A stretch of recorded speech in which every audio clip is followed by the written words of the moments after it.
Hi guys, അപ്പോൾ E commerce start ചെയ്യുന്ന day 2 ആണെന്നത്. പക്ഷേ ഇന്ന് വളരെ എക്സൈറ്റ്മെൻ്റ് ആണ്. കാരണം ഇന്നലെ ഒന്നും നടന്നിട്ടില്ല. കാരണം വെച്ചിട്ടുണ്ടെങ്കിൽ ഇന്നലെ ഹർത്താലായതുകൊണ്ട് ഇന്ന് ഷോപ്പും കാര്യങ്ങളൊന്നും തുറക്കാത്തതുകൊണ്ട് ഇന്നലെ ഒരു കാര്യം നടന്നില്ല. അപ്പോൾ കാര്യം ഇന്ന് എല്ലാ കാര്യങ്ങളും ക്ലിയർ ആക്കാന്നുള്ള ഇതിന് നേരത്തെ കാര്യങ്ങളൊക്കെ എണീറ്റു, എല്ലാ കാര്യങ്ങളും ചെയ്തു, പേപ്പറും കാര്യങ്ങളൊക്കെ എടുത്തു. അപ്പോൾ ഇന്ന് തുറക്കും എന്നുള്ളൊരു സംശയം ഉള്ളതുകൊണ്ട് അവർക്ക് വിളിച്ച് വെച്ചിട്ടുണ്ടായിരുന്നു ഇന്ന് തുറക്കോ ഇല്ലെന്നൊക്കെ അറിയാൻ വേണ്ടി. അപ്പോൾ തുറക്കും, നേരെ ഷോപ്പിലേക്ക് വരാൻ പറഞ്ഞു.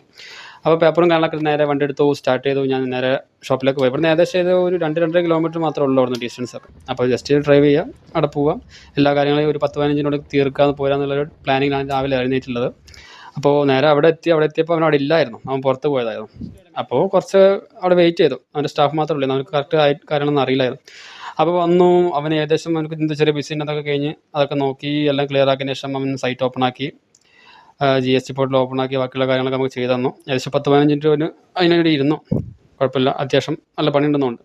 അപ്പോൾ അത് കാര്യങ്ങളൊക്കെ ഫില്ല് ചെയ്ത് ഏകദേശം നമുക്കൊരു 10-15 ദിവസത്തിനുള്ളിൽ ഇത് GST നമ്പർ കിട്ടുമെന്നാണ് അവൻ പറഞ്ഞത്.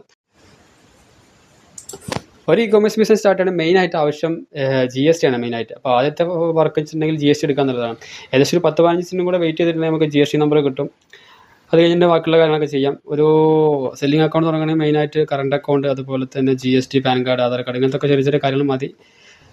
പിന്നെ അതുപോലെ തന്നെ നമുക്ക് ഇനി അടുത്ത തിങ്കിങ് വെച്ചിട്ടുണ്ടെങ്കിൽ ഏതൊക്കെ പ്രൊഡക്റ്റ് നമുക്ക് സെല് ചെയ്യണം, ഏതൊക്കെയാണ് നമ്മൾ ചൂസ് ചെയ്യണം എന്നുള്ള ഒരുപാട് പ്ലാനിങ് ഉണ്ട്. 1 by 1 ആയിട്ട് ഒരുപാട് പ്ലാനുകൾ ചെയ്യാനുണ്ട്. അതുപോലെ തന്നെ നമുക്ക് പാക്കിംഗ് മെറ്റീരിയൽ വാങ്ങണം, അതുപോലെ ഒരുപാട് കാര്യങ്ങൾ 1 by 1 ആയിട്ട് വീഡിയോസ് അപ്ലോഡ് ചെയ്യുന്നുണ്ട്.